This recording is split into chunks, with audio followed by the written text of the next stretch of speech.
Hi guys, this is Pragya. I am an Indian. मैं Malaysia आई हुई हूँ India से और मैं यहाँ पे क्वारंटीन हूँ होटल में। जैसे कि आप लोगों को पता होगा कि मलेशियन गवर्नमेंट के रूल हैं कि हमें 14 डेज़ मैंडेटरी है क्वारंटीन होना।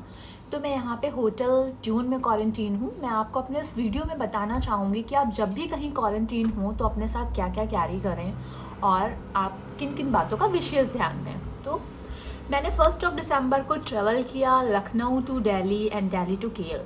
तो लखनऊ टू दिल्ली तो ईज़िली मेरा हो गया। एंड फिर जब हम लोग कोलालमपुर इंटरनेशनल एयरपोर्ट पे आए तो फर्स्ट ऑफ ऑल हमसे डाउनलोड कराई गई, जैसे कि इंडिया में एक ऐप है आरोग्य सेतु, वैसे ही यहाँ पे एक ऐप है माई से यात्रा। उसमें हमने सारी इन्फॉर्मेशन अपनी फिल की। फिर उसके बाद हम नेक्स्ट काउंटर पे गए, हमने सारे फॉर्म्स फिल किए। फिर उसके बाद हमारा हुआ कोविड टेस्ट, जो कि कोविड टेस्ट हमारा नेगेटिव था, तो कुछ प्रॉब्लम नहीं हुई। बट मेरी बेटी को थोड़ी बहुत प्रॉब्लम हुई क्योंकि उसमें नेज़ल वाला जो होता है वो थोड़ा सा टिपिकल होता है और बच्चों के लिए थोड़ा सा प्रॉब्लमेटिक होता है। बट फाइनली हमारा हो गया। फिर 6 to 7 आवर्स स्पेंड करने के बाद हमें फाइनली अपना होटल असाइन हुआ। मेरे होटल का नाम है होटल ट्यून, जो कि एयरपोर्ट के पास ही है। तो मैं अब आपको अपने इस वीडियो में बताना चाहूँगी कि आप जब भी क्वारंटीन हो तो किन किन बातों का विशेष ध्यान दें।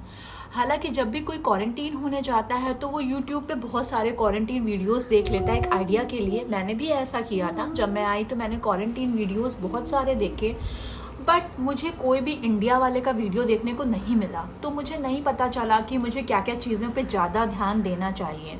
इसलिए जब मैं यहाँ पे आई तो मैंने आपके लिए एक वीडियो बनाया। ये वीडियो आपके लिए होपफुली बहुत इन्फॉर्मेटिव होगा।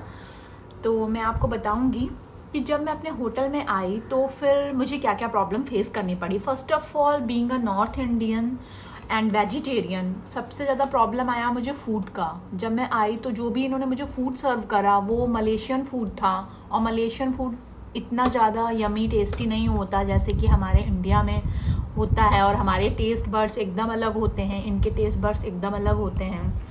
तो वो प्रॉब्लम थोड़ी बहुत मुझे फेस करनी पड़ी। इसके लिए मैं पहले से प्रिपेयर्ड थी। मैं अपने साथ लेकर आई रेडी टू ईट। मैं आपको दिखाना चाहूँगी रेडी टू ईट। ये मैं लेकर आई मिक्स वेजिटेबल करी, एंड इसके साथ मैंने एक कॉम्बिनेशन बनाया जीरा राइस का। तो जब मुझे ये दोनों मिल गया तो मैं ईजिली खा पा रही थी। मैं इसे ईजिली कुक करती थी गर्म वाटर में डाल के, और वो मेरे लिए कुक हो जाता था और मैं खा लेती थी। तो अभी मेरा इस तरह से सारे डेज अच्छे से बीत रहे थे। और मैंने अपने साथ कुछ मैगी के पाउचेस भी लाए हुए थे। ये मैगी के पाउचेस भी मुझे बहुत हेल्पफुल थे मेरे डेज स्पेंड करने के लिए। फिर मैं आपको बताऊंगी कि आप अपने साथ क्या कैरी कर सकते हैं। Ready to eat food, Maggi, और अगर आपके साथ कोई बेबी है तो आप ब्रेड और जैम भी रख लो, वो भी बहुत अच्छा होता है। तो फिर मैं, ये तो हो गई खाने की बात। अब मैं आपको बताऊंगी कि अगर आपके पास सिम नहीं है तो प्लीज़ आप सिम ज़रूर परचेज़ कर लीजिएगा एयरपोर्ट से, क्योंकि जिस होटल में हम लोग हैं यहाँ पे इंटरनेट का क्वालिटी इतना अच्छा नहीं है। तो अगर मेरी व्हाट्सएप कॉल भी होती है तो बहुत अच्छी हो नहीं पाती है, क्योंकि अभी ना मुझे 8-9 मंथ्स बाद में आई हूँ इंडिया से यहाँ पे, तो मेरे सिम भी बंद हो गए। तो मैंने सिम परचेज़ नहीं किया था, बट ये गलती आप मत करिएगा। आप एयरपोर्ट पर अपना सिम परचेज़ कर लीजिएगा।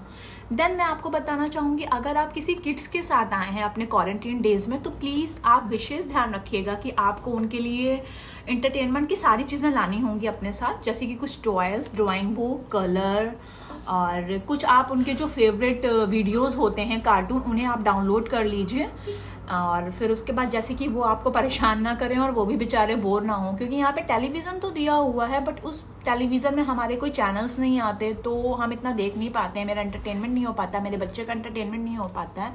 तो मैं अपने बच्चे के साथ आई हूँ और मैं अपने बच्चे के कलर, ड्राइंग बुक, उसके टॉयज़, ये सब कुछ लेकर आई हूँ। तो प्लीज़ आप भी लेके जाइएगा। देन मैं अब आपको बताना चाहूँगी अपने होटल के बारे में। मेरा होटल ट्यून है, एयरपोर्ट के पास ही है। यहाँ का स्टाफ बहुत ही हेल्पिंग है। इन्होंने हमें एक व्हाट्सएप नंबर दिया हुआ है, उसके थ्रू हम इनसे चैट कर लेते हैं। हमारा कुछ भी प्रॉब्लम होता है, मैंने एक मैसेज ड्रॉप करते हैं, ये हमें रिवर्ट बैक करते हैं।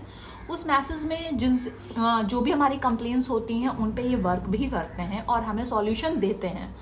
तो फिर हमारा स्टाफ बहुत अच्छा है।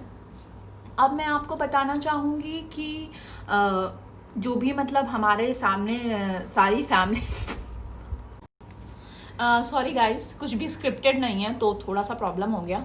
मैं आपको बताना चाहूँगी कि अब सबसे ज़्यादा जब भी हम कहीं ट्रैवल करते हैं इंटरनेशनली तो हमारे सबसे माइंड में रहता है क्वारंटीन 14 डेज़।